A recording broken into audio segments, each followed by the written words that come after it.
శ్రీ లలితా సహస్రనామ స్తోత్రంలో మొదటి 20 శ్లోకాల్లో అమ్మవారిని తల నుంచి పాదం వరకు వర్ణించి ఉంటుంది. తర్వాత 21 నుంచి 23వ శ్లోకం వరకు అమ్మవారి నివాస స్థానం గురించిన వివరణ ఉంటుంది. ఇప్పుడు 21వ శ్లోకం నుంచి 23వ శ్లోకం వరకు అమ్మవారి గురించి వసిన్యాది వాగ్దేవతలు ఏం చెప్పారో నేర్చుకుందాం. సౌందర్యాశయములకు గని అయినటువంటిది అమ్మవారి రూపం. గొప్ప సౌందర్యవతి ఈమె. ఇక్కడ దేవికి సంబంధించినటువంటి శరీరం మీద వేసుకునే వస్త్రములు, ఆభరణాలు, పువ్వులు, శరీర కాంతి ఇవన్నీ కూడా అమ్మవారిని ఎర్రటి వర్ణంతో కప్పి ఉంచుతున్నాయి. అలాగే వంక పెట్టడానికి వీలైనటువంటి చక్కని లక్షణములు కలిగినటువంటి అవయవాల్ని అమ్మవారు కలిగి ఉందట. సర్వాభరణ భూషితంగా ఉంటుంది. అంటే ఇక్కడ చూడామణి నుంచి కాలి వ్రేలు చుట్టు వరకు అంటే మెట్టెల వరకు అన్ని ఆభరణాలు ఆమె ధరిస్తూ ఉంటారట. ఇక్కడ స్త్రీలకి అనేక ఆభరణాలు ఉంటాయి కదా, ఆ ఆభరణాల్లో 2 రకాలు ఉంటాయి. ఒకటి సౌభాగ్యదాయకమైనటువంటి ఆభరణాలు, రెండోది సౌందర్యానికి సంబంధించినటువంటి ఆభరణాలు. ఆ రెంటిని కూడా అమ్మవారు ఎప్పుడూ ధరించుతూ ఉంటుంది అని చెప్తున్నారు. ఇక్కడ మనకి సౌభాగ్యదాయకమైనటువంటివి అని అంటే మనందరికీ తెలిసిందే కదా, గాజులు, బొట్టు, మెట్టెలు, మంగళసూత్రము, నల్లపూసలు ఇలాంటివన్నీ కూడా సౌభాగ్యదానికి సంబంధించినవిగా ఉంటాయి.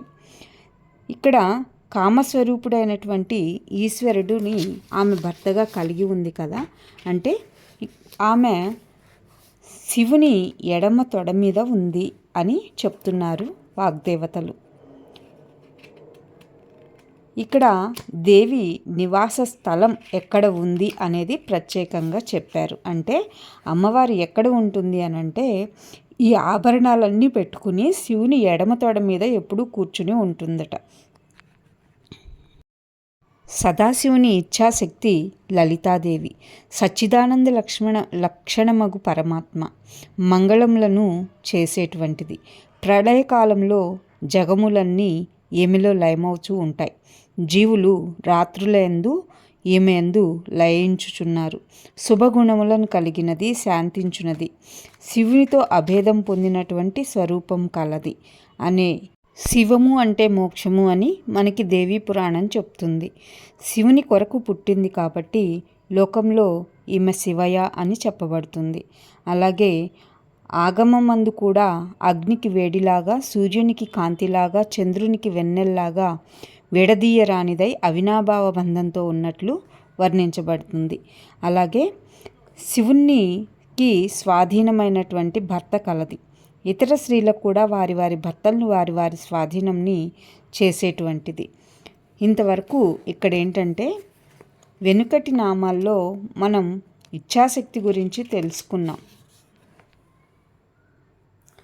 ఏ దేవి చేత వల్లభుడు స్వాధీనుడయ్యాడో ఆమె స్వాధీన వల్లభ అవుతుంది. శక్తి లేనప్పుడు శివుడు అశక్తుడు, శక్తితో కలిసినప్పుడే జగద్రూపంలో పుడుతున్నాడు.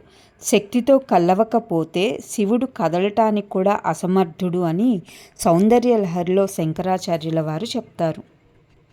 భర్త భార్య మాట వినాలి అంటే భర్త భార్యతో ఎప్పుడూ సంతోషంగా ఉండాలి అనంటే ఈ శ్లోకం పారాయణ చేయటం చాలా మంచిది. మేరు పర్వతం శిఖరముల్లో మధ్యలో ఉంటుంది అమ్మవారు అని చెప్తున్నారు. ఇక్కడ మేరు పర్వతము మేరు శిఖరములు 3 ఉంటాయి. వాటి మధ్యలో 4వ శిఖరం ఉంటుంది. అక్కడ లలితాదేవి నివాసం ఉంటుంది అని లలితా స్తవ గ్రంథంను దూర్వాసుడు తెలిపాడు. సకల లోక సముదాయంతో ఇది కూడింది. బంగారు ప్రాకారంతో కూడిన పొదరిళ్లలో దేవతాశ్రీల సంగీతంతో ఇది నిండిపోయి ఉంటుంది. అలాంటి మేరు పర్వతానికి తూర్పున ఒక శిఖరము, నైరుతిలో ఒక శిఖరము, వాయువు దిక్కులో ఒక శిఖరము అని 3 శిఖరాలు ఉంటాయి. ఈ శిఖరాలు క్రమంగా బ్రహ్మ విష్ణు మహేశ్వర లోకానికి ఆధారాలు. వీటి మధ్యలో మనస్సును హరించున్నట్టుది రత్నకాంతులతో వ్యాపించి ప్రకాశించు 400 యోజనముల ఎత్తైనటువంటి ఒక శ్రేష్టమైన శిఖరం ఉంటుంది. ఆ శిఖరంలో దేవి మేరు పర్వతం మధ్యంలో విద్యానగరానికి నాయకురాలు. సుధాసాగరంలో రత్నద్వీపమందు తత్వాత్మకములకు 25 ప్రాకారముల మధ్య నుండే నగరానికి ఈమె ఈశ్వరి, శ్రీచక్రానికి నాయిక. ఇక్కడ మేరుపర్వత మధ్యలో ఉండేటువంటి శిఖరం ఉంది. ఆ శిఖరం దేవశిల్పి చేత నిర్మించబడింది. ఇది 400 యోజనాల వైశాన్యాల్ని కలిగి ఉంది. అలాంటి ప్రాకారంతో ఉండే మనోహరమైన శ్రీ విద్యా నగరానికి నేను నమస్కరిస్తున్నాను అని వాగ్దేవతలు స్తుతిస్తున్నారు. అలాగే రెండవ నగరము బ్రహ్మాండానికి బహిర్భాగమున పైన సుధాసాగరము అనేటువంటిది ఉంటుంది. దాని మధ్యలో రత్నద్వీపం ఉంది. ఆ రత్నద్వీపంలో దేవి రెండవ నగరం ఉంది. ఈ అనేక కోటి బ్రహ్మాండాలను దాటి ఊర్ధ్వభాగమందు 1000 కోటి విస్తారం గల రత్నద్వీపము. దీనికి జగద్వీపము అనే మరొక పేరు ఉంది. ఒక్కొక్క గోడ 3 లక్షల యోజనాల ఎత్తు కలిగి 2 గోడలు 25 తత్వస్వరూపములు కలిగి ఉన్నది. వాటి మధ్యలో శ్రీ విద్యా నగరం. శ్రీమన్ నగరము అంటే శ్రీచక్రం అని అర్థం. కోరికలన్నీ నెరవేర్చే మణులకి చింతామణులు అని పేరు. ఆ మణుల చేత నిర్మించబడిన గృహంలో అమ్మవారు చింతామణి గృహంలో నివసిస్తూ ఉంటారు. ఆ గృహము బ్రహ్మాండానికి పైభాగంలో ఉంది. 1 క్రోసు విస్తీర్ణం కలిగి ఉంటుంది. అది 1000 యోజనాల పరిమితి కలిగి ఉంటుంది. చింతామణులతో పూర్తిగా ఇది నిర్మించబడి ఉంటుంది.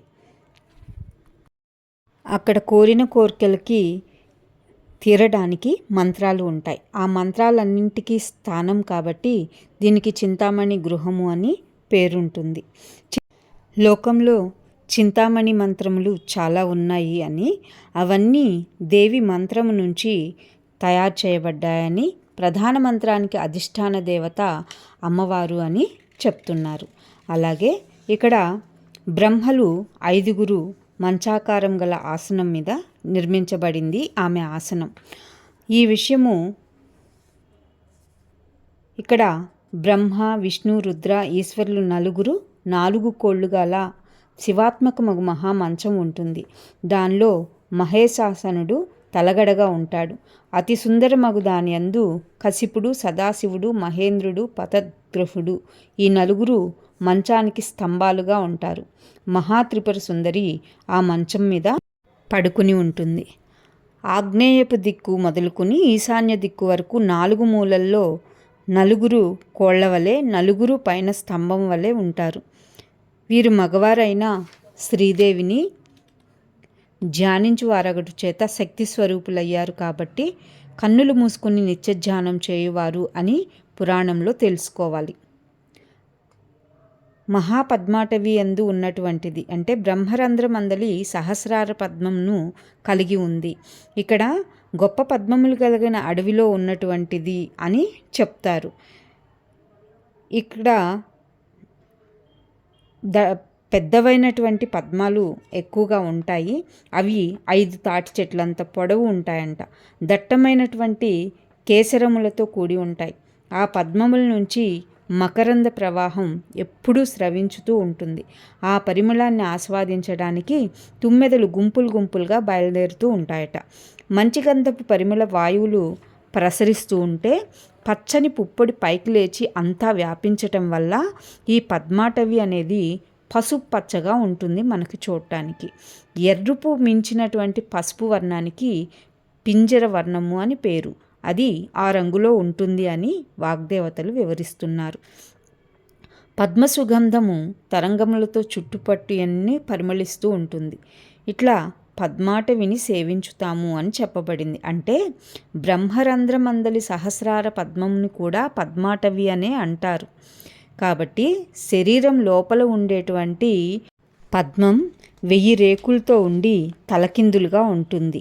ఇది బ్రహ్మాండ పిండాండములకు సామ్యం ఉన్నది కాబట్టి బ్రహ్మాండం నుంచి మహాపద్మాటవితో పిండాండమందలి సహస్రార కమలానికి సమానము అని చెప్పబడుతుంది.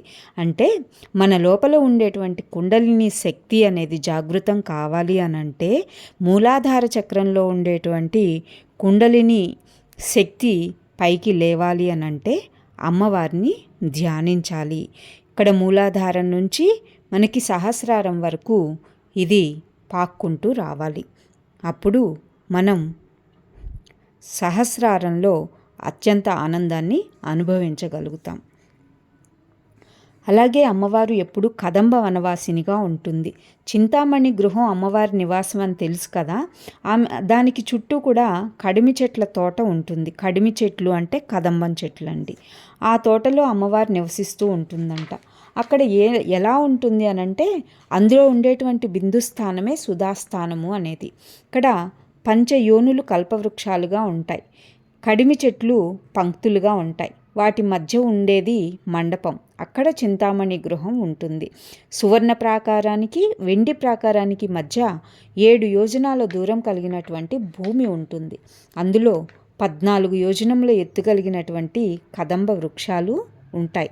ఆ వృక్షాల మధ్యలో అమ్మవారు ఎప్పుడూ అలా తిరుగుతూ ఆ సుగంధాన్ని వ్యాపింపజేస్తూ ఉంటుంది.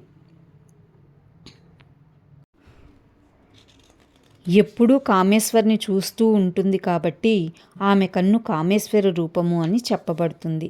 కాంచీపురాధిష్టాత్రి అగుటం చేత ఇది ప్రత్యేక నామంగా ఉంటుంది. ఇది బ్రహ్మాండ పురాణంలో చెప్తారు. సర్వజ్ఞురాలైన దేవి అందరికీ సాక్షిగా ఉండి వారి సకల కోరికలను తీరుస్తూ ఉంటుంది. లోకాలకు తాతయ్యగు బ్రహ్మ దేవీ చరితాన్ని అంతటినీ తెలుసుకుని ఆమెకు కామాక్షి, కామేశ్వరి అనే 2 పేర్లను ఇచ్చారు. అలాగే ఆమె ఎప్పుడూ కోరికలను కూడా తీరుస్తూ ఉంటుంది. తన భక్తులకి కోరికలను ఇచ్చేటువంటిది, అంటే శివునితో అభేదం ఇచ్చేటువంటిది అని. మన్మధుని సంహరించి నిష్కాముడైన శివునితో మంగళ విధానమును పొందినది. లేదా తండ్రి తాతలు సంపాదించినటువంటి నథనాదులకు దాయము అని పేరు. ఈమె కామేశ్వరునితో దాయము కలది, అంటే అనాది నుంచే శివునికి భార్యగా కలది అని అర్థం. చిరకాలం నుంచి ఇద్దరు కలిసి ఉన్నారు అని భావము. ఈ 3 శ్లోకాల్లోనూ అమ్మవారి నివాస స్థానము, అమ్మవారి ఎవరు ఆధీనంలో ఉంటారు అనేది చెప్పబడింది.